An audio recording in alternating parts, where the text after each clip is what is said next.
Welcome to Living Writers Online. I'm Jennifer Bryce, and today I'm talking with President Brian Casey about Just Kids, the National Book Award winning memoir by Patti Smith. Thanks so much for talking with me today. Thanks for having me.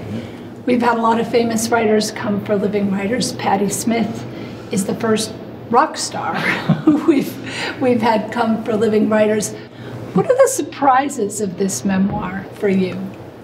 I think the whole experience of reading it was a surprise. I admit, you make reference to her being a rock star, that I think I picked the book up, or I noticed the media attention because she's Patti Smith, a glamorous rock star from the 70s, connected to Warhol, connected to the punk scene. So I thought this might be a fun kind of rock star read. And within a few pages, I was caught up in a gorgeous memoir of an artist being born. Mm-hmm. So the greatest surprise was just the beauty of this book.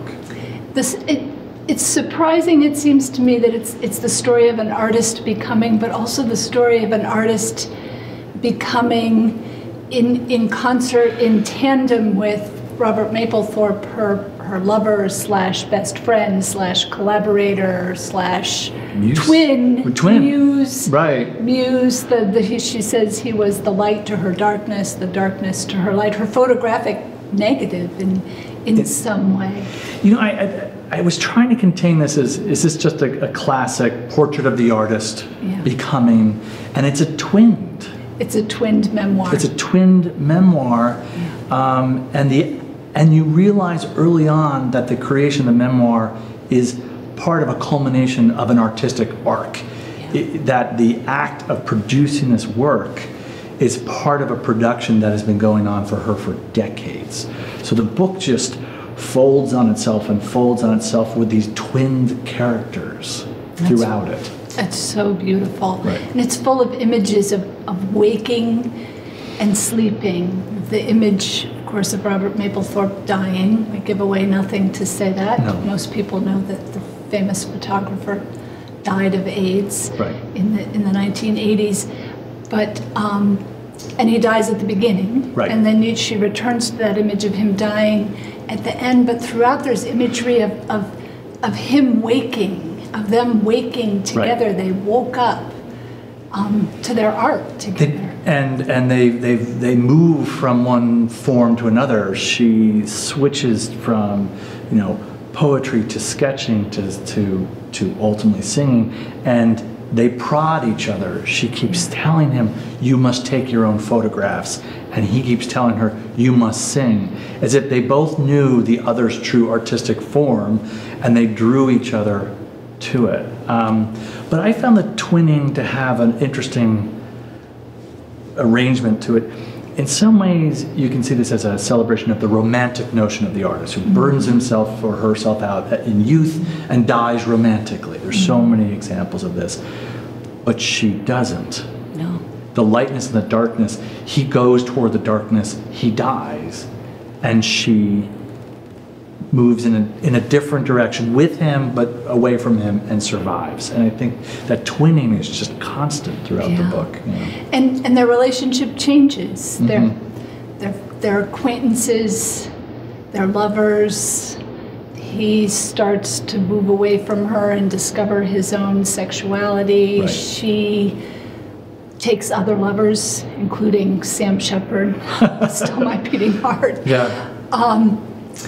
They live in arrangements with other people that are similar to a sort of menage a trois, but they manage to keep the friendship, to keep the collaboration going, the encouragement going, the friendship going, even though they both move on to these very different trajectories. Right. It's almost Bloomsbury. It's almost Bloomsbury. Almost Bloomsbury, with a little La Boheme thrown in. Just a nice mix of creative energies. So, would you be willing to read an excerpt?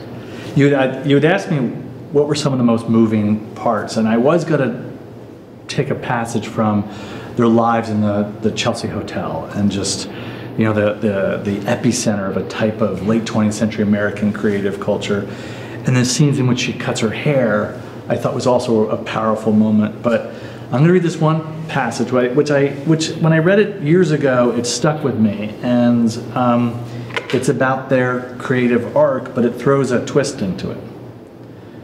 So one late afternoon, we were walking down 8th Street when we heard Because the Night blasting from one storefront after another. It was my collaboration with Bruce Springsteen, the single from the album Easter. Robert was our first listener after we recorded the song. I had a reason for that. It was what he always wanted from me.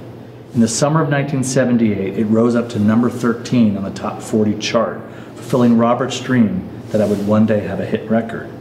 Robert was smiling and walking in rhythm with the song. He took out a cigarette and lit it.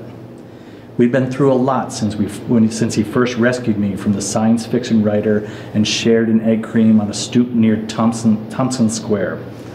Robert was unabashedly proud of my success. What he wanted for himself, he wanted for us both. He exhaled a perfect stream of smoke and spoke in a tone he only used with me, a bemused scolding, admiration without envy, our brother-sister language. Patti, he drawled, you got famous before me. So wonderful. So he's an artist in all that he does. But also shows you that the artist has a commercial eye. Yeah.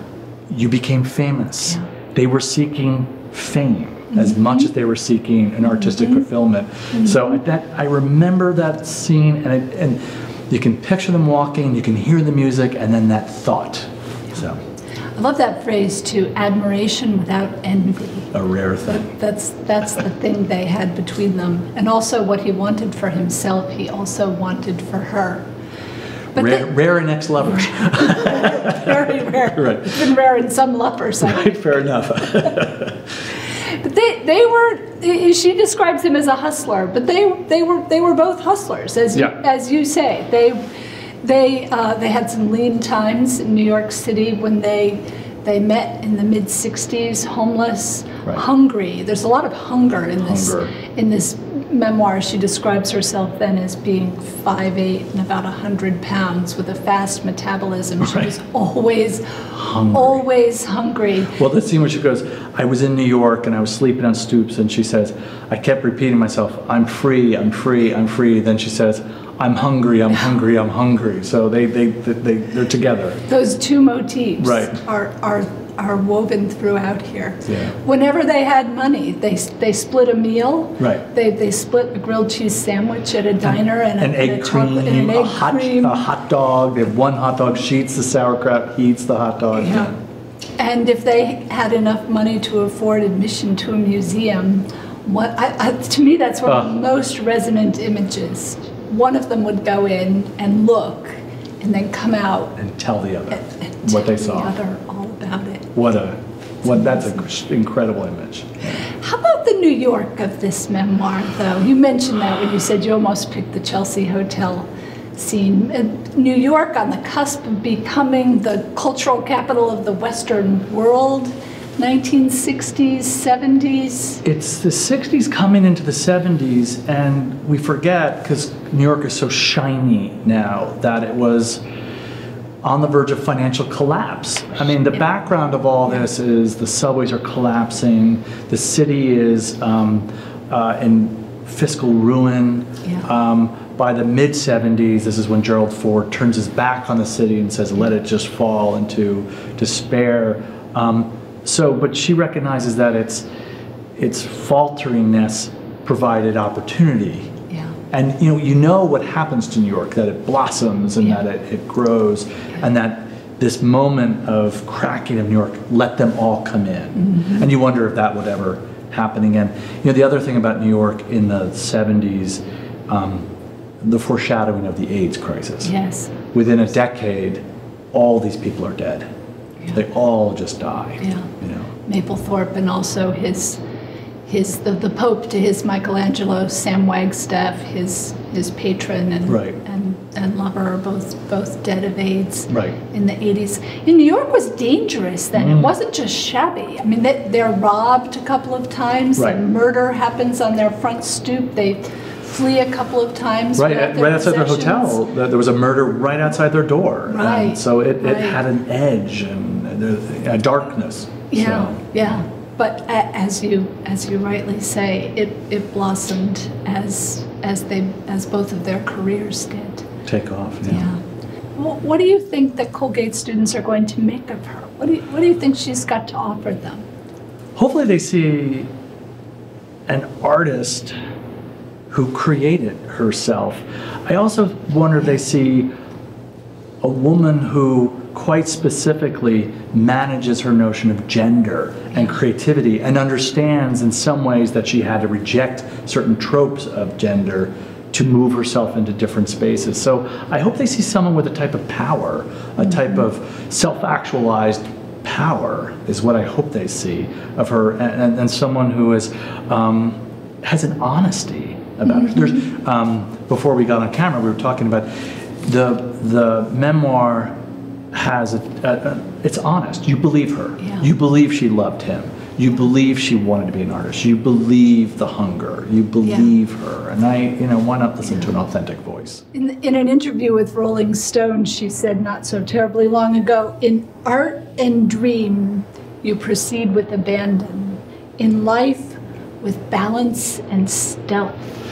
I love that. In art, proceed with abandon. In life, with balance and stealth. That notion that Right. balance and stealth are necessary, but also abandon. And you wonder whether she thought she needed to be balanced and stealth at the moments of Robert Mapplethorpe's manic moments Yeah. that she had to. Yeah. And they make a pact with each other Right. that when one needs the other, they need to. So maybe she took the role of balance and stealth to his darkness and abandon. So, Yeah. Do you have a favorite Patti Smith song? Because the night was such a marker of Yeah. my childhood, I grew up around Bruce Springsteen's childhood home. He went to my high school Wow. for a year. So because the night was a song that we had known as a seaside bar song, and then all of a sudden it burst. So that was famous. But I think her cover of Nirvana's Smells Like Teen Spirit is, I never really liked the Nirvana song because it just was so, it was everywhere for a while, and then she breaks that song down and shows what that song is really about. So that song, it always strikes me, that particular cover of a Nirvana song. Yeah. What would you like to ask her when she comes to campus in September? Oh, I know exactly what I'm going to ask her. Oh, great. Because she's got an audience of young people. And she was able to go to New York and find neighborhoods and create herself. Where should they go now? If you wanted to be an artist to create yourself, whether it's in cyberspace, but where does one go now? Where is the romantic city? Where is La Boheme?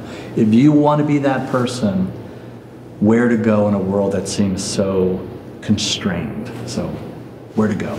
It's a great question. I hope you get to ask it. I hope so too. Thanks so much, President Casey. Thank you, Jennifer. This is great.